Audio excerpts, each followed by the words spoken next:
Hello. Hi students, कैसे हैं आप लोग? आशा करते हैं बहुत अच्छे होंगे। मैं खान सर एक बार फिर से आ चुका हूं आपकी क्लास लेके, जिसमें आज हम बात करने वाले हैं यूपी होमगार्ड भर्ती परीक्षा की। तो यूपी होमगार्ड भर्ती परीक्षा जो है, ये थोड़ा सा गलत हो गया, काट दीजिए इसको। यूपी होमगार्ड परीक्षा अप्रैल में होने वाली है और हो सकता है कुछ दिन मई के भी ले लिए जाएं, लेकिन हाँ, यह आप मान के चलें नेक्स्ट मंथ में अप्रैल और मई में एग्जाम हो जाना है। बहुत कम समय है आपकी तैयारी के लिए, लेकिन जितना है पर्याप्त है, आप अच्छे से तैयारी कर सकते हैं। आज हमारी क्लास सेकंड होगी। क्लास सेकंड में आज हम बात करने वाले हैं संविधान के बारे में। क्लास फर्स्ट भी हमारा संविधान के बारे में था और क्लास सेकंड भी हमारी संविधान के बारे में होने वाला है। तो क्लास शुरू करने से पहले एक बार निवेदन करेंगे कि चैनल पे नए हैं, फर्स्ट टाइम विजिट कर रहे हैं, तो सब्सक्राइब जरूर कर लें और अधिक से अधिक शेयर कमेंट भी करें, ताकि और आपको कहाँ वीकनेस है, कहाँ पे आप समझना चाहते हैं, उसकी भी बात करें, हम वहां भी आपको सिखाने वाले हैं। तो चलिए सीधे क्लास में चलते हैं। क्लास में हम, जैसा कि क्लास चला है संविधान के बारे में, तो संविधान की ही बात करेंगे। चलिए, विश्व में सर्वप्रथम संविधान सभा का निर्माण करने वाला देश कौन सा था? अमेरिका।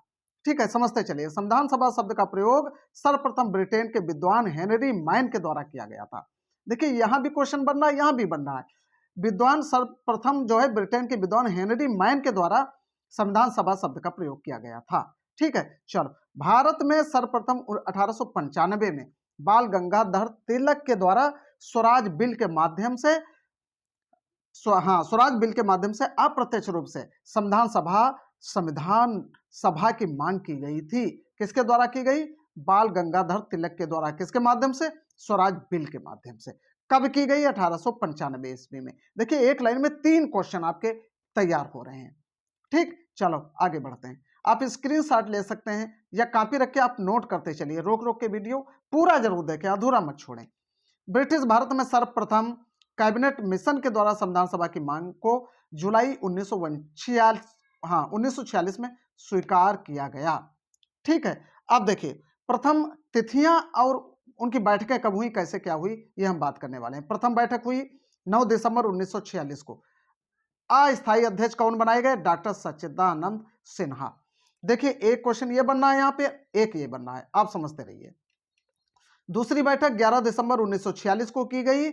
इसके स्थायी सदस्य डॉक्टर राजेंद्र प्रसाद बनाए गए, जो भारत के प्रथम राष्ट्रपति भी बने। ठीक, चलो आगे चलते हैं।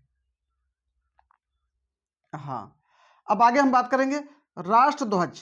राष्ट्रध्वज 22 जुलाई 1947 को तिरंगा स्वीकार किया गया। अब देखिए, तिरंगा कब स्वीकार किया गया? तिरंगा कब स्वीकार किया गया? 22 जुलाई 1947 को। बहुत इंपॉर्टेंट क्वेश्चन है यह, आप मान के चलो यूपी पुलिस, यूपी होमगार्ड, इन सब में अधिकतर पूछा जाता है। राष्ट्रीय ध्वज या राष्ट्रध्वज तिरंगा कब स्वीकार किया गया? तो 22 जुलाई 1947 को। ठीक है, इसीलिए 22 जुलाई को झंडा दिवस मनाया जाता है। एक ये क्वेश्चन भी बन सकता है, झंडा दिवस कब मनाया जाता है? 22 जुलाई को मनाया जाता है। ठीक, चलो। संविधान अंगीकरण कब हुआ?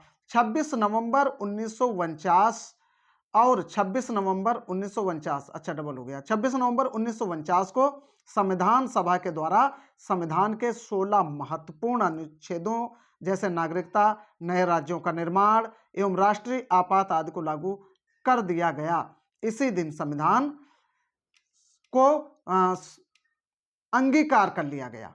ठीक, अंगीकरण हो गया संविधान का। चलो आगे देखते हैं।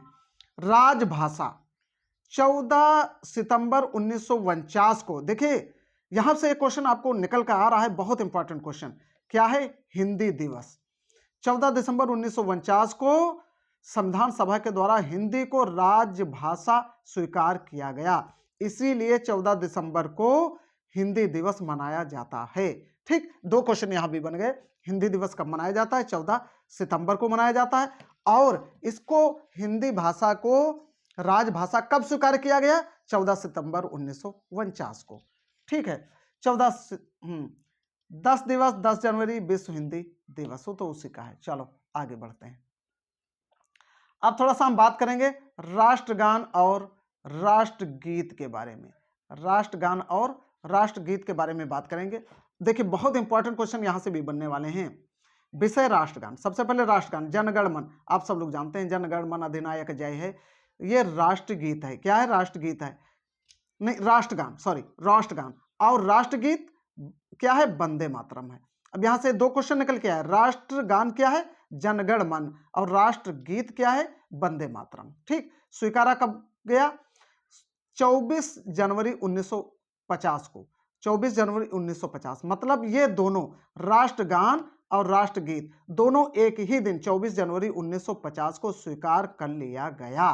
ठीक, चलो अब राष्ट्रगान के रचयिता कौन है, रविंद्रनाथ टैगोर।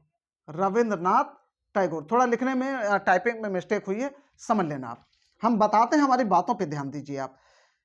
हाँ, राष्ट्रगान के रचयिता कौन है, रविंद्रनाथ टैगोर, और राष्ट्रगीत के रचयिता कौन है, बंकिम चंद्र चटर्जी, बंकिम चंद्र चटर्जी। ठीक, प्रथम गायन कब गाया गया, 1911 कोलकाता के कांग्रेस अधिवेशन में ब्रिटेन के राजा जॉर्ज पंचम के स्वागत में सर्वप्रथम राष्ट्रगान गाया गया। फिर 1896 कोलकाता के कांग्रेस अधिवेशन में स्रोत अनुवाद ए मॉर्निंग सॉन्ग इंडिया के आनंद मठ उपन्यास से लिया गया है ये। ठीक, चलो अब थोड़ा सा, हाँ यहां पे हम बात कर लेंगे सत्यमेव जयते। अब देखिए इस पे कोई ध्यान ही नहीं देता, यहां से क्वेश्चन तो ये बना बनाया है। सत्यमेव जयते कहां से लिया गया है, मुंडकोपनिषद से। कहां से, मुंडकोपनिषद से सत्यमेव जयते, ये वर्ड जो है ये लिया गया है। सत्यमेव जयते मुंडकोपनिषद से लिया गया है, नीचे भी वही टाइप हो गया। सत्यमेव जयते कहां से लिया गया है, मुंडकोपनिषद से लिया गया है। इसी तरीके से असतो मा सद्गमय, यह शब्द कहां से लिया गया है, ऋग्वेद से लिया गया है। कहां से, ऋग्वेद से। ठीक, चलो आगे बढ़ते हैं। संविधान सभा का अंतिम चरण, संविधान सभा का अंतिम चरण, इसकी हम बात करेंगे। अंतिम बैठक 24 जनवरी 1950, इसी दिन डॉक्टर राजेंद्र प्रसाद को राष्ट्रपति मनोनीत किया गया। ठीक है, मतलब 24 जनवरी 1950 को डॉक्टर राजेंद्र प्रसाद को राष्ट्रपति मनोनीत किया गया। ये क्वेश्चन यहां से बन गया, डॉक्टर राजेंद्र प्रसाद को राष्ट्रपति कब मनोनीत किया गया, 24 जनवरी 1950 को। ठीक, और इसको लागू कब किया गया, पूर्ण लागू 26 जनवरी 1950, जिसको हम गणतंत्र दिवस के रूप में भी मनाते हैं। इस दिन हमारा संविधान पूरी तरीके से पूर्ण लागू हो गया था पूरे भारत में, जम्मू कश्मीर को छोड़कर। हाँ, अब यहां देखिए कितना महत्वपूर्ण प्रश्न बन रहा है, केवल जम्मू कश्मीर को छोड़कर संपूर्ण भारत में लागू कर दिया गया था, क्योंकि जम्मू कश्मीर का संविधान अलग था। तो इसी दिन गणतंत्र दिवस भी मनाया जाता है। उस समय क्या था, कुल अधिवेशन 12 थे और 166 बैठकें थी। ठीक, कुल खर्च लगभग आया था 64 लाख रुपए, 64 लाख, कुल खर्च कितना आया, 64 लाख रुपए का कुल खर्चा हुआ था। ठीक है, चलो अब आगे बढ़ते हैं। संवैधानिक सलाहकार कौन थे, संवैधानिक सलाहकार बनाया गया बी.एन. राव को। कौन, बी.एन. राव। और डॉक्टर भीमराव अंबेडकर का निर्वाचन, डॉक्टर भीमराव अंबेडकर भारतीय संविधान संविधान सभा के प्रारूप समिति के अध्यक्ष मनोनीत किए गए। ठीक है, इनमें कुल संख्या कितनी थी, 7, कुल 7 सदस्य थे, उसके अध्यक्ष थे डॉक्टर भीमराव अंबेडकर। ये संविधान सभा प्रारूप समिति के अध्यक्ष की बात कर रहे हैं। ठीक, चलो आगे आ जाओ। आगे संघ संविधान समिति, संघ संविधान समिति बनी, उसके अध्यक्ष कौन थे, पंडित जवाहरलाल नेहरू जी थे। इसमें कुल कितने सदस्य थे, 15 सदस्य थे।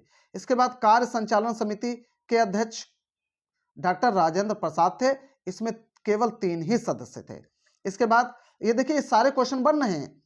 क्रांति संविधान समिति के अध्यक्ष कौन थे, सरदार वल्लभ भाई पटेल, और इसमें 25 सदस्य थे। कितने थे, 25 सदस्य। ठीक है, झंडा समिति के अध्यक्ष कौन थे, डॉक्टर राजेंद्र प्रसाद, इस झंडा समिति के अध्यक्ष। अब देखिए यहां से कितने क्वेश्चन बने। संघ संविधान समिति के अध्यक्ष पंडित जवाहरलाल नेहरू, एक क्वेश्चन बन गया।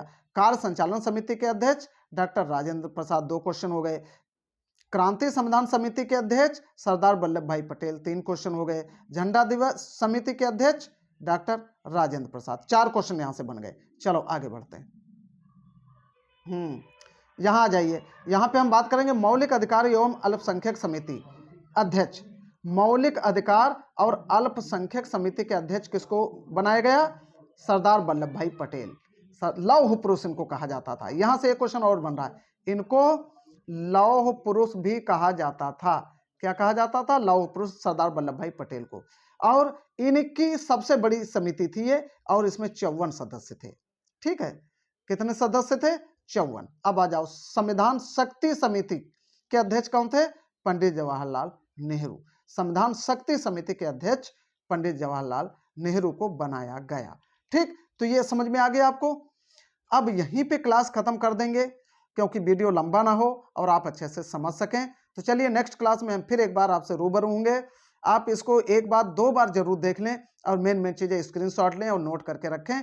बहुत आपके उपयोगी है, बहुत काम में आने वाले हैं। आप होमगार्ड बनने वाले हैं अगर आप पूरी तरीके से अच्छे से हमसे जुड़कर तैयारी करेंगे। तो चलिए, थैंक्स फॉर वॉचिंग, मिलते हैं नेक्स्ट क्लास में। तब तक के लिए धन्यवाद, वेरी वेरी थैंक्स।